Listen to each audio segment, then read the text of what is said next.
বরকন্তা পশ্চিম পাড়া আমার কাকা তরমুজ খাওয়াইছে আমাদের দাদা দাদাও তরমুজ কিনছে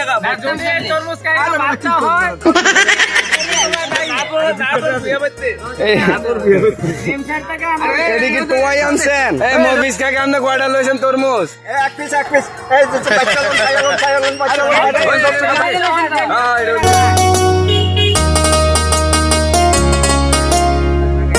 তরমুজটা যদি সাদা হয় কি হইব কাকা? সাদা হইলে বাচ্চা হইতো না। হ্যাঁ সাদা তখন কাকা কি করণ যায় সাদা তরমুজ দিয়ে? আবার আমাদের আরেকটি তরমুজের গাড়ি চলে আসছে দেখুন। জাহাঙ্গীর ভাই আপনি কি তরমুজ খাবেন? আমি শসা খাইতেছি ভাই। এখানে শসা বিক্রি হচ্ছে। আরে বাতিজা মশলা কি করে? আমার কাকা তরমুজ কিনছে অন দেন টাকাটা কত সুন্দর করে বইরা লাইতাছে। কাকা এটা কি আপনার মা দিছে তো কাকাটা? না আমার নানি দিছে। নিয়ে দিছে কয়টা লয়ে যাইতাছেন?